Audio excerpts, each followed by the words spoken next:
15. Theology of the land. 1. Atonement for the land. A clear instance of the influence of Greek philosophy in the Church is the neglect of a theology of the earth. Because, for Greek philosophy, reality is seen in terms of abstract ideas or forms rather than creation as God's handiwork. All who are influenced by Hellenism will view the world in terms of abstract universals. In modern thought, naturalism has given to physical reality a stress lacking in Greek thought, but even that interest is governed by Hellenic abstractionism. Ecology and environmentally minded people view the world with an abstract idea of nature. Some imaginary, pristine purity of the earth must be restored, according to them, as though this imaginary world order of nature has priority over man. Human considerations must be sacrificed to the welfare of trees and animals, and it is held that an inevitable conflict of interests exists between man and nature, and, in this conflict, man must yield priority to nature. Nature, however, is not an abstract universal, but a physical reality which man must utilize and develop. The anti-Christianity of modern humanism has led to an hatred of both God and man, and a readiness to sacrifice man to nature. Some zero population proponents want a reduction in the number of people in order to give more of the earth to animals and trees. The Bible separates man from the rest of creation because man is God's image bearer and is called to exercise dominion. The environmentalists separate man from nature as the destroyer who must be restrained and suppressed in his dedication to dominion and development. The Bible gives us a very clear theology of the earth. We are told that the earth is the Lord's and the fullness thereof, the world and they that dwell therein. Psalm 24, verse 1. It is the Lord's because he made it. Genesis chapter 1.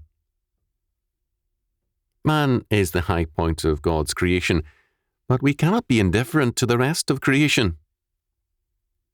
Of the 6 days of creation, 5 are devoted to the world other than man.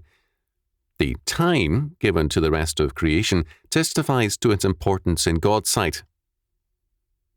The appearance of man on the final day witnesses to man's importance as the culmination of the creative purpose. Of all his creation, we are told, and God saw everything that he had made, and behold, it was very good. Genesis chapter 1, verse 31. To despise that physical creation is to despise God. To view creation as God views it is a moral and a religious necessity. It is necessary, however, to recognize that this creation, while glorious, is also fallen. The sin of man has a geophysical effect. The curse and death become a part of the life of man and of the earth. Genesis chapter 3, verses 17 to 19. There is a necessary connection between the moral and the religious life of man and the world around him, as Leviticus chapter 26 and Deuteronomy chapter 28 make clear. Man does not live in a morally neutral environment, and both the intellectual, spiritual, and the physical life of man reflects that close relationship and the absence of neutrality. As Deborah declares in her song, the very stars in their courses reflect God's moral law and purpose. Judges chapter 5, verse 20. The universe, though fallen, is still God's creation. Paul tells us in Romans chapter 1, verses 17 to 24, that all of God's truth is manifest in and to every man, and men, quote, hold, end quote, or hold back that truth in unrighteousness or injustice. Suppression, however, is ineffective. Even our bones witness against us. Psalm 32, verse 3, because God's truth and law are written in every atom of our being. Man the sinner needs atonement. In no other way than by God's atonement through Jesus Christ can man ever be acceptable to God. All atonement apart from Christ merely compounds and aggravates our sin. Apart from Christ's atonement, man's destiny is death and hell. However, it is not only man who needs atonement, but the land as well. F. Bruce has called attention to this in passing, stating that the atonement for the land is a necessity in Old Testament law. In the Song of Moses, God makes atonement for his people's land by avenging the blood of his servants at the hand of his and their enemies. Deuteronomy chapter 32, verse 43.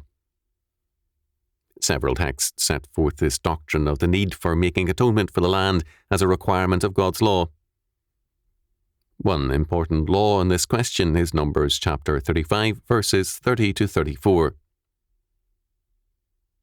Whoso killeth any person, the murderer shall be put to death by the mouth of witnesses, but one witness shall not testify against any person to cause him to die. Moreover, ye shall take no satisfaction for the life of a murderer, which is guilty of death, but he shall be surely put to death.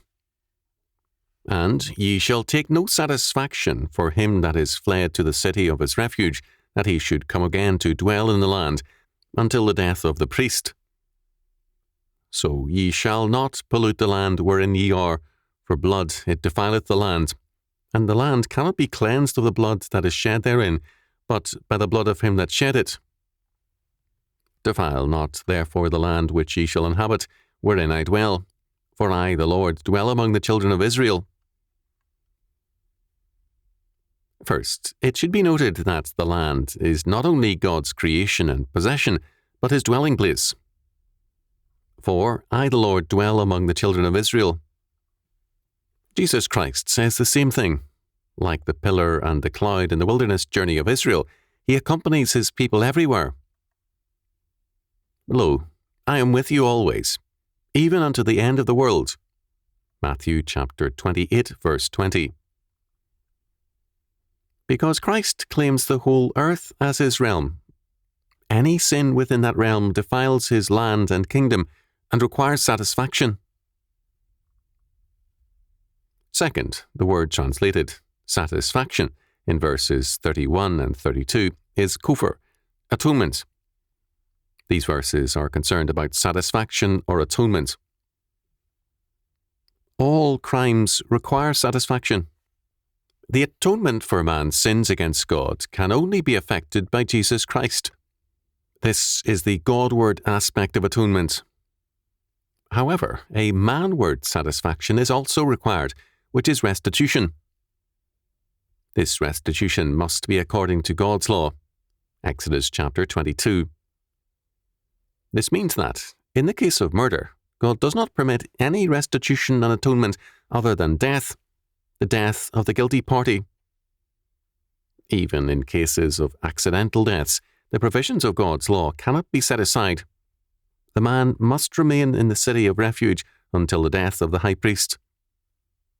Today, this would mean that he must leave the community. Third, this means that the land has no atonement apart from the enforcement of God's law. The land is polluted according to the law, as long as an unrequited blood remains. God tells Cain, of the blood of murdered Abel, "The voice of thy brother's blood crieth unto me from the ground." Genesis chapter 3, verse 10. The land cannot be cleansed of the blood that is shed therein, but by the blood of him that shed it. Numbers chapter 35, verse 33. Fourth, plainly, to believe in Christ's atonement means that we uphold God's law. To be atoned by Christ requires us to enforce the consequences of that atonement or satisfaction. The life of atonement is a life of the law. Christ having made satisfaction for us in relation to God, we make satisfaction according to his law word in relation to man and to the land. The atonement required by God is thus applied to all his creation.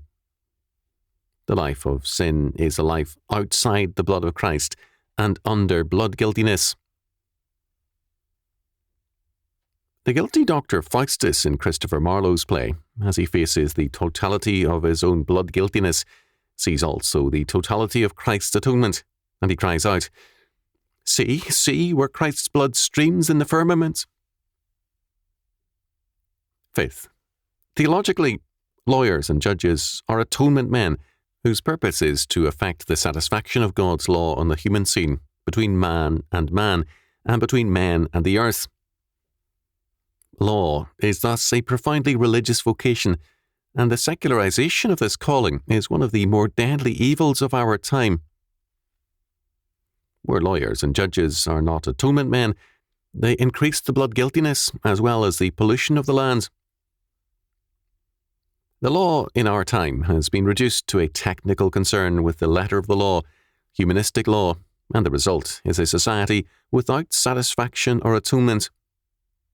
It has become, as a result, a profoundly dissatisfied society because it has no atonement and no justice. Sixth, failure to effect satisfaction not only pollutes and defiles the land, but also the men in it. Hence, God repeatedly calls men to separate themselves from evil men and societies. Numbers chapter 16 verse 21, Ezra chapter 6 verse 21, chapter 9 verse 1, Nehemiah chapter 9 verse 2, etc. We today live in a land and a generation which needs atonement. The alternative to atonement is judgment. Atonement means that judgment has been rendered and satisfaction made. The absence of atonement brings on the direct judgment of God. We cannot thus separate, quote, natural, end quote, disasters from God's judgment. A people at war with God must expect God's creation to be against them. Satisfaction will be made by Christ as Saviour, or by Christ as Judge.